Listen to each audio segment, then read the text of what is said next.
Kia ora e te whānau. This is Ryan Te Reona, or Ryan the Lion. But of course, for this show, Kōrero Live, which is focused on positive Māori tech stories, I'm going to be using as much of my Rio as I can, which is not super amazing or flash, so don't get too excited. But it's all for me. It's all about always improving and improving. So our special guest, we'll get her to introduce herself in a moment, is Venus Taare, and I put in the comment or the opening line from Gizzy to the pinnacle of Microsoft, and that is a great salesperson, pitch, a way of describing it, because Venus won the Pinnacle Award, which is quite a monumental achievement. And this is what we're going to hear about. And the purpose of what we are here to do today is to share Venus's story. So Venus is going to share a story so that others may see it, especially other young rangatahi down in Gisborne and other places around the country, and go, and think of it as a catalyst for them to work out their own path and to find their way to tech, because we need to increase diversity in tech. I'm not sure if it's 2.5 or 4.5, but the percentage of Māori in tech is far too low, and we want to get that representation up. So we want to make it welcome, inviting, and by doing that, we're sharing others' stories and others' paths of how they have succeeded and got there just to show that it's more than possible, and there's a lot of support here for them. So with that, I'd like to invite you, Venus, to say g'day and introduce yourself, AFQY styles, please. Oh, awesome. Thanks, Ryan. So kia ora, everyone. I'm Venus Taare, and as Ryan mentioned, so I'm from Gisborne. My iwi are Ngāti Porou, Rongo Whakata, and Te Āti Haunui a Pāpārangi on my Wanganui side. Both of my parents are currently living in Gizzy and grew up on the coast. And just a little bit as well, I'll share about my upbringing. So I'm currently based in Auckland, but I wanted to share just some of the values that I feel I had kind of growing up and what I'm journeying towards in the space that I'm in at the moment in my life. So based around my upbringing, I was brought up in a very whānau-oriented environment. There was always a strong sense of duty, I feel, in the space that I was in. So my mum, particularly her whānau, that connects to the Ngata line. So Sir Apirana Ngata is my great-great-grandfather, which is just really neat to have such a political figure, and obviously contributing so much towards Māori in the education and political space. So I think for me, I always grew up with a bit of a sense of duty, of knowing that I'm coming in from a privileged position and how can I think about giving back. I was also, I want to say, dragged along to many Māori hui as I was growing up. I think my mum really instilled in my mind the importance of knowing your whānau, knowing your whenua, and having those connections and building those connections, especially since I moved away from Gisborne. Just so that when I do come back for those hui, people aren't looking at me and going, oh, who's that girl from the city? I don't know who she is. So I think Mum did really well on that front. I also grew up with I think my parents really showcased the value and appreciation for hard work. So my dad's been a tradesman pretty much his whole life, and my mum's worked at the library. And I feel I always had a sense that if I put my mind to something and work hard and I have the right support network around me, I can have all sorts of things happen for me. And then I think finally just a piece around being surrounded by so much love growing up. My parents, they're still together after many years. They got together in high school, and I just had so much whānau and love and support around me. And I think I'm really lucky to have that, and I want to be able to give that to others as well. Apologies, Ryan, that was a really long intro. That is wonderful. That is beautiful. And while in English, it's also very Māori, So one of the things I've enjoyed, because I have a range of, I guess, Māori influences or parts of our family, so that we get a mixture of what I would say Western, or now I'm starting to call Kiwi Irish, because I've started looking into my Irish whakapapa based on all of the discussions I've had and heard of my Māori friends learning about their whakapapa. So I've sort of ventured down my own path in a similar way. But yeah, the very whānau family orientated approach, and it was really wonderful to hear about your parents and the support that you've had and the love. And yeah, it's great to have that situation as a founding or backing, and especially being dragged along to, oh, there's our first comment, being dragged along to all those huis as you mentioned, because it gives you that insight, gives you that awareness, and now that you're in a space that you can do more, that's not foreign to you, it's part of you. So I think it's wonderful. Thank you for sharing all that. Yeah. So shall we get on to what is the first part of that I'd like to understand, which is this Pinnacle Award. Like, this is amazing. I had never even heard of it, right? And I've been in the tech industry since 2005, officially when I was working in it, but I've grown up around tech because mum's a CIO. I've said that about 1,000 times, but I'd never heard of it until you won it. So tell us, what is this Pinnacle Award? Give us the detail. What does it mean to Microsoft? What does it mean to you? Yeah, of course. So with the Pinnacle Award, I kind of knew that it existed. I actually had a colleague who won the award 5 years prior, so it was called the Founders Award at the time.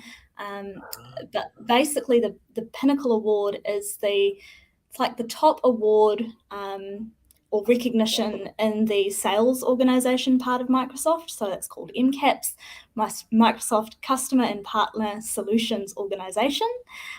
So there are different awards for technicality in different parts of Microsoft, but for the sales org, the Pinnacle is the top award.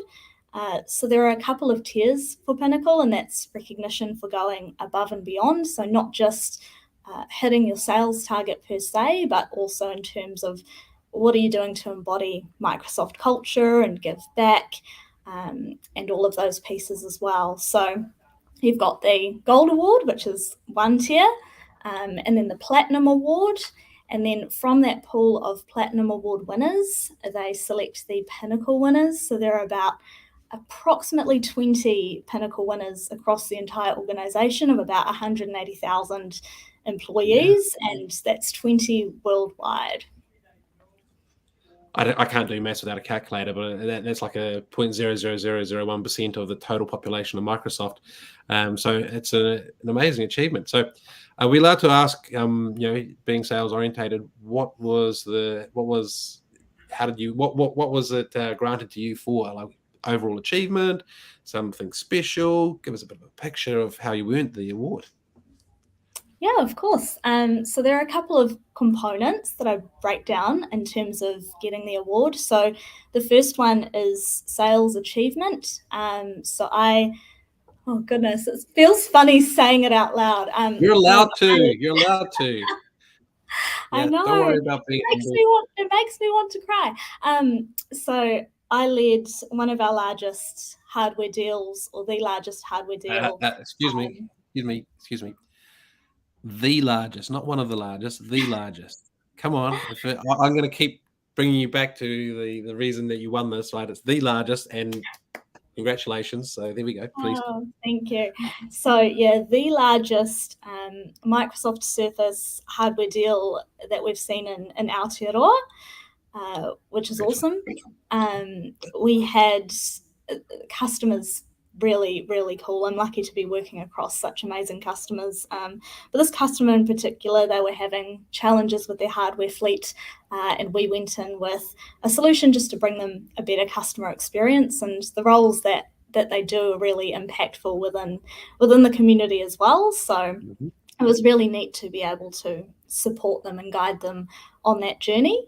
It's been an awesome experience, but I think from a role perspective, I mean, there are a couple of bits that you want to ace in terms of being part of the sales org. So leading the deal, you're doing things like you need to be an expert in terms of your product that you're selling. So for me, that's all in the hardware space, so laptops and tablets and meeting room hardware.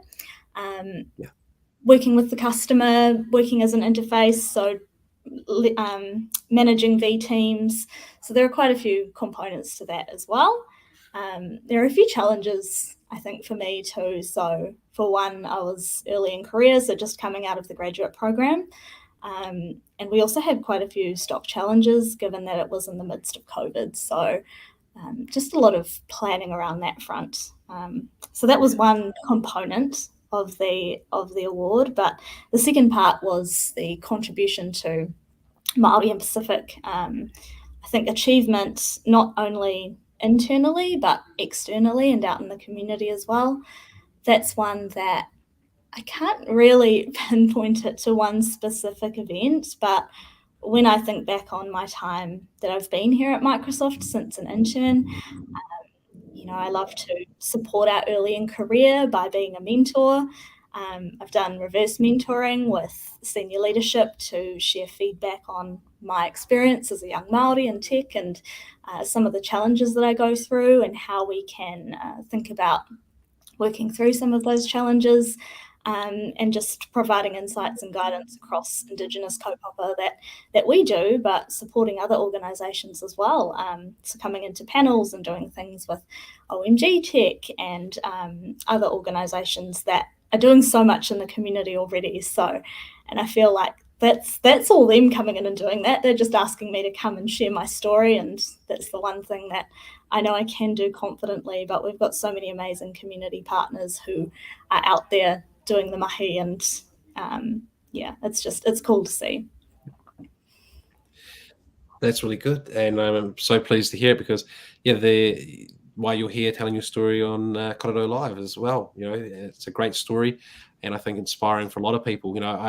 Before we came on screen, we always do a bit of a pre-match warm-up chat and whatnot. So I was asking Venus a few questions, and with her answers, like, we haven't spoken, I think, since we run into each other in the cafe down in West Auckland. And prior to that, it probably would have been when you emceed AFQY in 2019. So that's a good few years, by the length of time. So when Venus was talking away, I was like, what?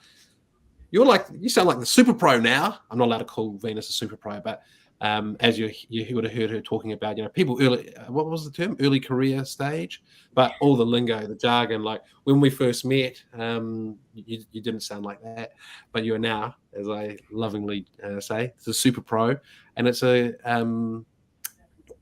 good sign of your achievement because it's actually only been about 3 years, I think. So it's not like 30 years, but what you've achieved in 3 years is pretty amazing. Because I was going to make the comment, and I'm sure everyone else is thinking that as well, is I'm just going to pop the comments up as they come along. So as these comments come in, I'll pop them up. But to be leading such a monumental sale, which ended up being the largest for Microsoft in New Zealand, and it sounds like you faced a lot of challenges. For someone so early in their career to be leading that, that's an amazing accomplishment, and that's something that should be mentioned and congratulate you on, as well as Microsoft for giving you the opportunity. But I just want to say to all the people, especially the rangatahi out there, look what can be achieved when you put your mind to it. So you did a whole lot of things that progressed to that point, but not only did you get the opportunity, you achieved it. So it's really cool. Oh, that's so awesome. Like Oh, what was that? Sorry? Oh, no, I think you froze for a moment. So just as I was finished and waiting, giving you a bit of time to respond, I think you'd frozen, but then it came back, a little bit of internet connectivity. So let's now look on the sort of second area that I wanted to ask you about. And, how does a kid from Gizzy do that? How do you achieve all this? And I say that tongue in cheek because, of course, this is about inspiring rangatahi from anywhere around Aotearoa to look at what you've achieved, listen to your story, take learnings and be inspired so that they can hoia te waka or go for it and create their own path. So if you could share about your journey from, growing up in Gizzy to now being one of the top performers in Microsoft globally, if we can have a look at that broken down detail for the benefit of those who will be inspired by it to work their own path.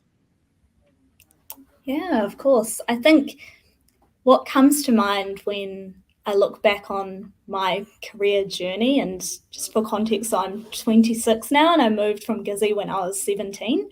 So I just finished high school. There were 3 components that I think were quite integral in terms of my success in coming into the space. And the first one was having a really good support network, which I'll break into later. And that's not just with your mates, but your whānau, your teachers, your mentors, your work colleagues, finding those people who can really be your cheerleaders. Vanessa Sorenson's always been a massive one for me. Always out there on the sidelines talking about how amazing I am. Dan Walker has been another one. So just finding those people who are really on your team. The next part is obviously, doing the mahi. And I think part of it as well that I find when I reflect on my journey is there are some points where I feel like I've been moving really fast and kind of just gunning through and learning really quickly, and other periods where I feel a little bit more stagnant, and learning that it's okay to go through both. You don't have to have this work hustle culture mentality 100% of the time, because you will 100% burn out. So knowing, kind of monitoring that. And then, a little bit of luck too. And people always say to me, don't say it, you're just lucky. But I think rather than luck per se, I think it's just being at the right place at the right time. But it's not just luck, it's having done all of that work and built that support network prior to opportunities popping up, so that when things do pop up, it might feel lucky that you got this or that, but it's actually just that you happen to have, that skill set at the right time when that opportunity came through, and you can credit that back to your hard work and having that network kind of support you on that journey. But in terms of coming up from Gizzy, I've had a non-linear kind of career path. So when I first moved to Auckland, I chose to study music. And I chose music because it is the subject that I was the most passionate about in school. So I'm a drummer. I moved to Auckland at 17 and I stayed with my auntie, so hence support network. It would have been really tough had I not had her up here, just trying to manage finances and things as well. So moved to Auckland, did the drums for a year, so I studied at Mains. And after a year, I found that when I was being graded and monitored on the, what would I call it, craft, or on playing the drums, I lost my passion for it. And I thought that was really strange, because in school they always tell you to do what you're passionate about, and that's exactly what I did. And then I stopped being passionate about it, so I thought, oh no, what am I going to do now? And so I stopped after that year, and I've only just started playing the drums again, quite a few years later down the line. And I do it for fun now, and I do it as a hobby, and it's great. But I think that was a first learning for me, where I thought, I'm not really enjoying this anymore, so I'm going to pause. And then I just worked for a couple of years.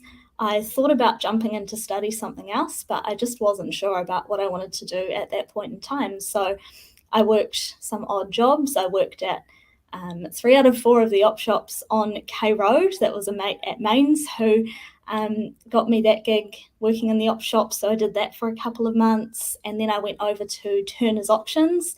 So the big car yard used to be based in Mount Wellington, and I was a cashier. So when you come in and pay for your car, I would do all of the invoicing and that. So I did that for about a year and a half.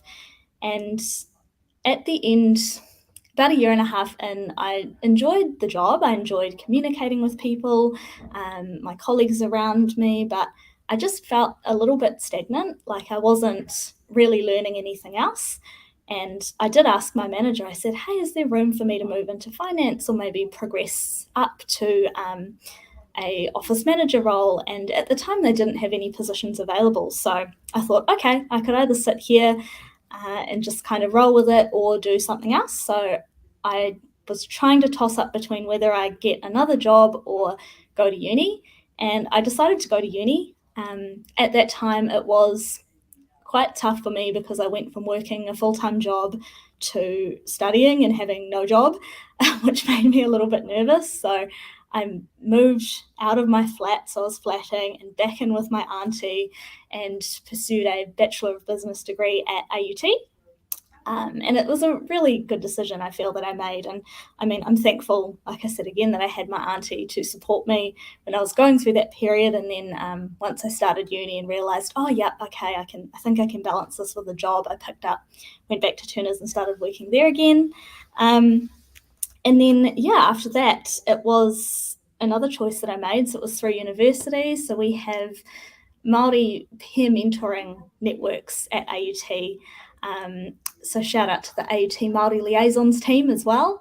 And it was awesome because after my first year, I took on a role of mentoring first year Māori students as they came into the university. That's also how I met my boyfriend, Jarden Green. He's amazing. And so it was through those networks that I actually found out about an organisation called Tupu Toa. So Tupu Toa, their original goal when they started was to get more Māori and Pacific representation into the corporate space.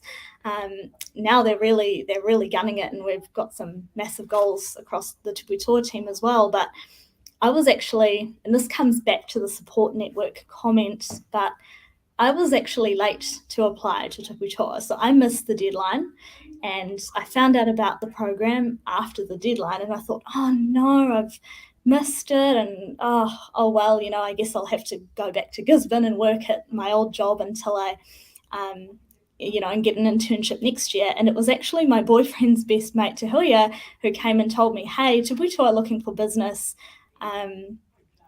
students, would you be interested? And I said, yes, please, I'm so interested. So, and I think it comes back around to just that support network and surrounding yourself with like-minded people who have similar goals to you. And one thing I always thought of when I was earlier in career is that in Gizzy, you would get jobs through who you know. And I thought that was just something that happened in Gisborne. It definitely does not. It happens at every level in your career. It is about who you know.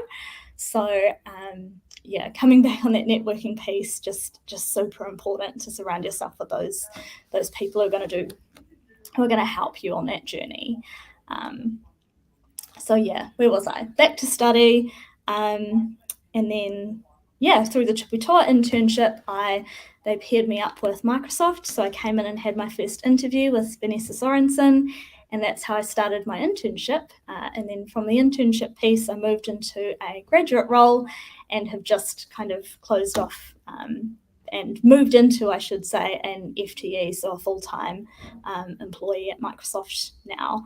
So long-winded sort of career story and journey, but I think some of the points that I reflect on when I look back is just trying to know yourself. So knowing when you are feeling a bit stagnant, knowing when it might be time to move jobs or try something different or pick up a hobby or some kind of activity.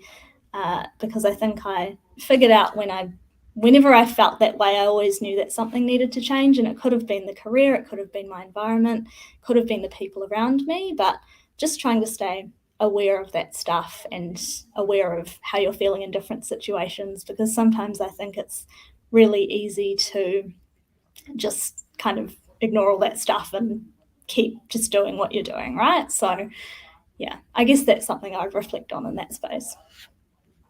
That's really cool, and I'd like to thank you for a practical step-by-step run through.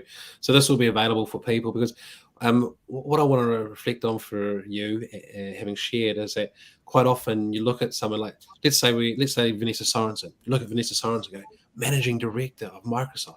How did you get there? What were the steps? So what we've just heard is the steps, and we've heard some real elements, from starting with the drumming and then deciding, you didn't want to do that anymore, and that was, your passion. So that's kind of weird. Like, how come you stop your passion after? Well, it's actually quite common, and people don't realize it. So when they're in that alone, going, my passion's not my passion anymore. It's a problem. What am I going to do? Oh, the world's going to end. Well, now they've heard from you, and they've heard in the story, this example and many others, about all these different steps and decisions that you've made along the way.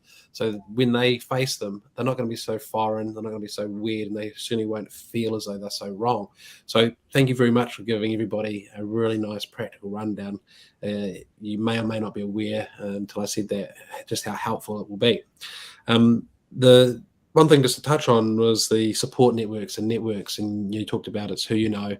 And I think that's one of the amazing things, if I look back through my career. And sometimes it's your auntie, it's your mum, it's your employer, and sometimes it's the person you meet serendipitously by accident or whatnot. But being able to be in tune to that, like you're saying about being tuned to yourself, are you into your drumming still, or whatever your passion is, or has something moved on and you changed? But be in tune to those people, because you never know when they might be able to help you, support you, or just be a mentor in some way. So some really great insights. And look, we've had so many cool comments. I don't know, you might not have seen them all, so I'm going to flick through them quickly. We'll start with the first one. You haven't seen this one from Mark Graham, but he's talking about great advice and not feeling stagnant. So he picked up on that one. That's nice. Edwin, who talked about being a big supporter. Matthew says you're awesome. We know that. We agree. Rachel, who's saying she'll let Ririmu and the team know about what you're saying. This one, I think no explanation needed. I think I know. I think you know him. Yep. And then we have a question from Vance, which I saw. So he says, congrats, Venus. How can Māori get MS accredited that leads to an internship and a career in tech? So I'll let you answer, but in short, it's not quite about getting MS accreditation like a Azure training certificate for passing a thing, but I'll let you answer for Vance. So that, Yeah, I think, I'm just checking, get MS accredited that leads to, so not necessarily Microsoft specific. No, that's cool. So I actually had a kōrero with an awesome rangatahi, Charlie Kake, just the other day, and he came in and he was really proactive around looking for an internship at Microsoft, like what kind of guidance. And I think, so the first piece around the Microsoft accreditation, so we've actually got, and I'll have to fact check myself, so I can't promise, but I'm pretty sure that you can do like certain levels for free with the certifications. At least I know in the student space you can, because that was something, first piece of guidance that we offered for Charlie was check out some of the certifications that you can do, because it can really make you stand out on your CV when you're going in. And obviously at Microsoft there are so many applicants that come in across the space, so how can you differentiate yourself and what you're doing? So the certifications are definitely one thing that we would recommend and you can do. So I think there's Microsoft 365 fundamentals, there's Azure fundamentals, there's and there are other ones as well that you can utilize. So I can find a link and perhaps share that on my LinkedIn page as well. And the other piece of advice, which I don't know, honestly, reach out to, and I know I'm really bad at checking my LinkedIn, I'm trying to get better, but reach out to myself, or we've got lots of other interns who are working in the space at Microsoft, Dan Walker. We've had people kind of reach out to us on LinkedIn and say, hey, I'm feeling, a bit stuck in my current career at the moment, or I'd love to learn more about what it takes to get into Microsoft. Can we grab a coffee? And every person that's messaged us, for the most part, we've just grabbed a coffee with them and kind of sat down with an hour and tried to help flesh out, what some of the tools might be that you want to get into different spaces, because I don't have I guess I am in a technical role, but I'm more technical sales. So depending on the space that you want to move into. So reach out. There are accreditations, leverage programs like Tuputoa. They're just amazing. That would probably be my off the top of my head guidance. Yeah, that's really cool. And I think I read the question wrong myself. So I just want to say thank you for that. It's getting MS accreditation that leads to an internship. So it could be an internship with one of your partners, for example, not necessarily at Microsoft. But and I think the important thing, you talked about network and having the support network. So it might feel, and this is for everyone, not just Vance. But before coming on here, I just run a networking course for the MBA group at Lincoln University. And part of that was don't be backwards about being forward. You might think you're not allowed to, because that's an important person at Microsoft. I can't possibly interrupt them and ask them to talk to me over a coffee about my career and how to progress it. In actual fact, all those people are human, and they were once in that same place, and they're more than willing, just like Venus has said, to do so. So it never hurts to ask, but if you don't ask, you don't get an answer. So please make sure you ask, was my advice off the back of that. So we're just coming up on... Oh no, sorry. I always say salespeople love talking about themselves. So just ask people for a coffee. They won't say no. Absolutely. And we're just coming up on time, so I just want to check you're okay for a couple more minutes to look at our last question. Sorry, I didn't manage the time better, but so the last question is, what's your message to all the rangatahi out there today, and for those who will come across this in the next few years? Like if they watch this on playback and they're at this point, what's your message to them? So I think I wrote 3 in my notes. The first one, Yeah. never stop checking in with yourself and thinking of ways to grow, and try not to become stagnant in what you're doing. And when I say stagnant, being stagnant and bored is different from pausing and reflecting and breathing. And when I say stagnant, I always think of those, I don't know if people had teachers in high school where you could just, or school, where you could just tell that they were not passionate and they'd done it for 20 years and the class was just a real drag. And I don't know, I could feel myself at different points in my early career when I felt that way, when I felt that I wasn't learning. And I think that's a good kind of key to make some kind of a change.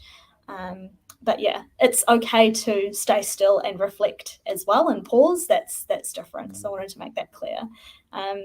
The other piece was around resilience. So I feel like resilience is always praised. Like, you're so resilient and you keep pushing through all these challenges. But I think it's worth sitting and reflecting on, when you're being resilient, what is, sometimes you need to hold on and kind of push through that tough part and then get all of these amazing outcomes. But sometimes you also need to know when to let go and when it's worth it. So I'm still learning that one. And then my final piece of guidance would be, don't always look outward for guidance. I found that earlier in my career, I'd be asking every single person for advice and what it is that I should do and what they think that I should do. And I wasn't spending any time reflecting and looking inward and thinking about what I really wanted. So ask for the advice, but also do the hard work and look inward as well. And it is really tough. I find it really tough. My friend Anita Money is really good at reflecting, so I'm always asking her what to do. But yeah, consider like your own kind of perspective and purpose as well. Yeah, that would be Can I it. just say what amazing advice that is? So you mentioned your age earlier. I'm 45 and I'm feeling very stagnant, and I have actually been doing a bit of a pause at the moment. So to actually hear you say it, it's almost like, oh, that's kind of what I didn't even realize I was doing it, but that is what I'm doing. So I can only imagine what it might be like for someone in their 20s who's thinking, I'm meant to have it all together. I'm meant to know. I'm meant to be like, I see that person over there who's got it all together. Well, it's actually okay, So take a moment to pause and don't just go around asking everybody else what they think. You'll get 35,000 different versions. You've got to reflect on what you think. That's the ultimate. So some really great lessons there, not just for the rangatahi, but for us oldies as well. So thank you very much. Now, I'm going to give you a moment to think about your closing remark. So I'm just going to do a little bit of a summary to give you some time to think about what's your closing remark. So we've heard from Venus today, who is the winner of the Microsoft Pinnacle Award. There are around 20 given away annually, and this is into the sales side of the organisation. And it's for not just consistently good behaviour, but some sort of monumental achievement, which was New Zealand's largest hardware purchase by a client who was guided through their customer experience and how these tools could really help them, which was led by Venus herself. And for being the largest sale, it's quite an achievement that it's such a young person, early stage career is the term I think you use.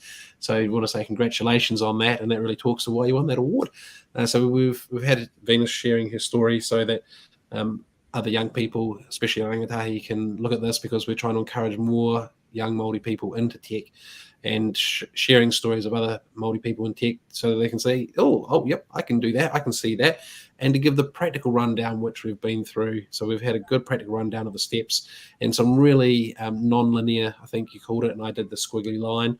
So yeah, the reality is life is a squiggly line. It's not a linear line. It's not perfect. So it's really good to give people that exposure to the reality so that they know that my reality is not actually that bad.